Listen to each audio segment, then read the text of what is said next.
Thank you very much, my fellow Americans. Apart from matters of war and peace, the nomination of a Supreme Court justice is the most important decision an American president can make. For this reason, candidates for president owe the American people a specific list of individuals they consider for the United States Supreme Court.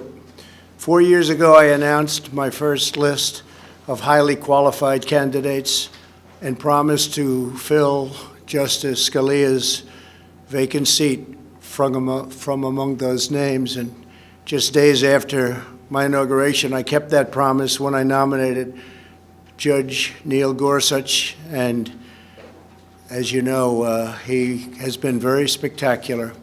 A year later, I nominated, and the Senate confirmed, another outstanding justice, Brett Kavanaugh. By the end of my first term, we will have confirmed a record number of federal judges, over 300, all of whom will faithfully uphold our Constitution as written. What has always made America exceptional is our reverence for the impartial rule of law. People have come from all over the world to pursue the American dream based on this sacred principle. Equality under the law is the bedrock of our society. It is the principle that inspired American heroes to abolish slavery and end segregation, secure civil rights, and build the most free and just nation in history. Unfortunately, there is a growing radical left movement that rejects the principle of equal treatment under the law. If this extreme movement is granted a majority on the Supreme Court, it will fundamentally transform America without a single vote of Congress. Radical justices will erase the Second Amendment, silence political speech, and require taxpayers to fund extreme late-term abortion. They will give unelected bureaucrats the power to destroy millions of American jobs. They will remove the words "under God" from the Pledge of Allegiance. They will unilaterally declare the death penalty unconstitutional, even for the most depraved mass murderers. They will erase national borders, cripple police departments, and grant new protections to anarchists, rioters, violent criminals, and terrorists. In the recent past, many of our most treasured freedoms, including religious liberty, free speech, and the right to keep and bear arms, have been saved by a single vote on the United States Supreme Court. Our cherished rights are at risk, including the right to life and our great Second Amendment. Over the next 4 years, America's president will choose hundreds of federal judges and, in all likelihood, 1, 2, 3, and even 4 Supreme Court justices. The outcome of these decisions will determine whether we hold fast to our nation's founding principles or whether they are lost forever. That is why today I am announcing 20 additions to my original list of candidates for the United States Supreme Court. Should there be another vacancy on the Supreme Court during my presidency, my nominee will come from the names I have shared with the American public, including the original list and these 20 additions. Joe Biden has refused to release his list, perhaps because he knows the names are so extremely far left that they could never withstand public scrutiny or receive acceptance. He must release a list of justices for people to properly make a decision as to how they will vote. It is very important that he do so. My original list of potential justices include many of our nation's brightest legal minds, such as Bill Pryor, Amy Coney Barrett, and Thomas Hardiman, outstanding people. Like those distinguished individuals, the 20 additions I am announcing today would be jurists in the mold of Justices Antonin Scalia, Clarence Thomas, and Samuel Alito. Their names are as follows: Bridget Beatty of Arizona, judge on the Ninth Circuit Court of Appeals; Daniel Cameron of Kentucky, Attorney General of the Commonwealth of Kentucky; Paul Clement of Virginia, former Solicitor General of the United States, Senator Tom Cotton of Arkansas, Senator Ted Cruz of Texas, Stuart Kyle Duncan of Louisiana, Judge on the Fifth Circuit Court of Appeals, Stephen Engel of the District of Columbia, Assistant Attorney General for the Office of Legal Counsel at the Department of Justice, Noel Francisco, former Solicitor General of the United States, Senator Josh Hawley of Missouri, James Ho of Texas, Judge on the Fifth Circuit Court of Appeals, Gregory Katsas of Virginia, Judge on the District of Columbia Circuit Court of Appeals, Barbara Lugoa of Florida, Judge on the 11th Circuit Court of Appeals, Christopher Landau of Maryland, United States Ambassador to Mexico, Carlos Muniz of Florida, Justice on the Supreme Court of Florida, Martha Packold of Illinois, Judge on the District Court for the Northern District of Illinois, Peter Phipps of Pennsylvania, Judge on the Third Circuit Court of Appeals, Sarah Pitlick of Missouri, Judge on the District Court for the Eastern District of Missouri, Allison Jones Rushing of North Carolina, Judge on the Fourth Circuit Court of Appeals, Kate Todd of Virginia, Deputy Assistant to the President and Deputy Counsel to the President, Lawrence Van Dyke of Nevada, Judge on the Ninth Circuit Court of Appeals. Every one of these individuals will ensure equal justice, equal treatment, and equal rights for citizens of every race, color, religion, and creed.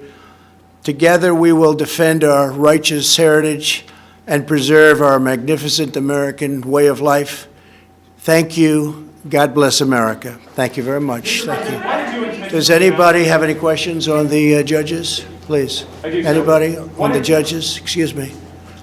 Any questions? They're outstanding people, very important decision, very important that Joe Biden put up potential nominees. I think it's a very important thing for our country that he do that. Okay, please, go ahead. Do you have a question?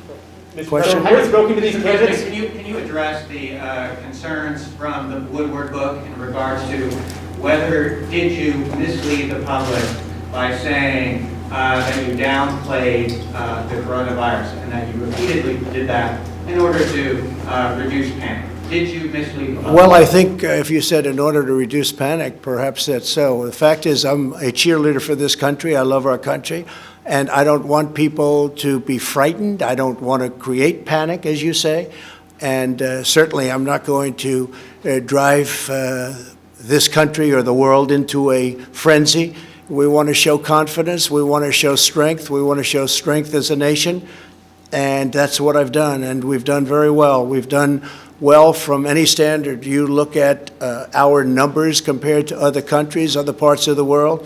It's been an amazing job that we've done. I think it's very sad in many respects because the incredible individuals working so hard on it, including our vice president, they've done this great job. They haven't been acknowledged by the news media, and they should, for the job we've done, whether it's ventilators, and now you'll see very soon with vaccines and with therapeutics. The job we've done has been incredible. But we don't want to instill panic.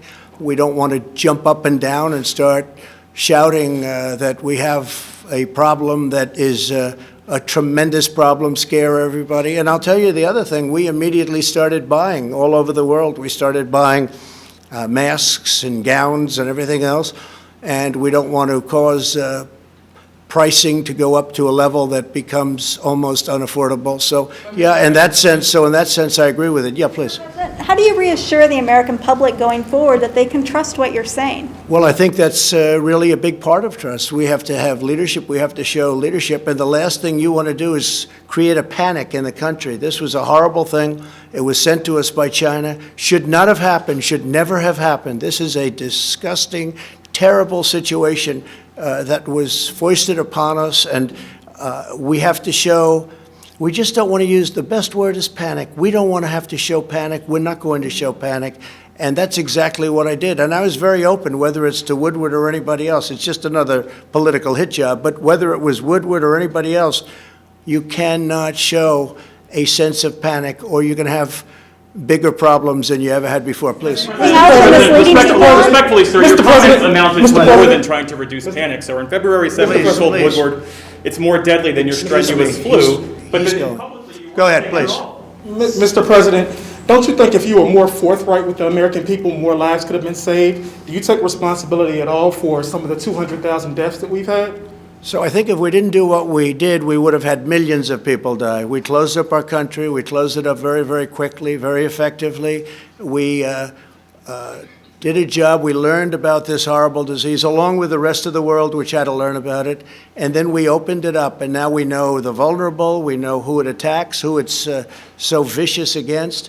And I think we've done, from every standpoint, a incredible job. We shouldn't have lost anybody. Nobody should have lost. China released something that they shouldn't have been allowed to they should not have released. It came out of China. It went to Europe. It went all over the world. Should have never happened. They could have stopped it. They stopped it from going into the remainder of China. It started in Wuhan, and they stopped it. But they didn't stop it from coming to our country. Now, we had to show calm. We had to show, if it was up to you or whoever, I have no idea what he said in the book. And again, it's a book that I gave him some quotes, and frankly, we'll see how the book turned out. I have no idea. You're asking me questions for the first time. But again, the last thing we can show is panic or excitement or fear or anything else. We had to take care of the situation we were given. Now, long before anybody else wanted to do it, I closed our borders to a very heavily infected China. If I didn't do that, we would have had hundreds of thousands more people die. Dr. Fauci said it. Many people said it. It was a great decision. It was a decision I made, and I had to make. It was a decision that a lot of people thought I was wrong. Nancy Pelosi said I was wrong. Joe Biden said I was wrong. They all came back, and they said it was the right decision. And I was way early. That was in January, the end of January I did that.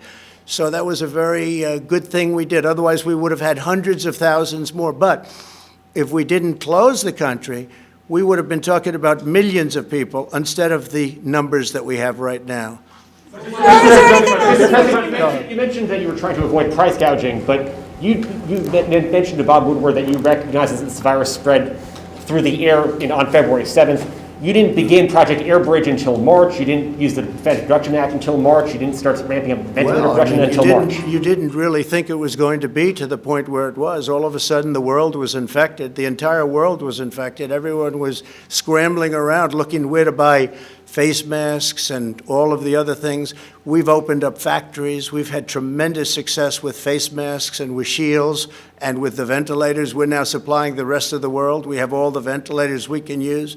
And remember this, the ventilators were very important. Not one person that needed a ventilator didn't get it. And these are very complex, expensive machines to make. We opened up something like hadn't been done since the Second World War. We've done an incredible job, but we don't want to run around screaming, shouting, oh, look at this, look at this. We have to show leadership. And leadership is all about confidence. And confidence is confidence in our country. And our people have been great. We've been put through a lot by China, by releasing this, by having this come here. We were put through a lot. They could have done something about it, and they chose not to. I am very honored to have presented to you today a list of 20 incredible people, and we will talk later. I'm sure we'll be meeting later in the day. Thank you very much. Thank you.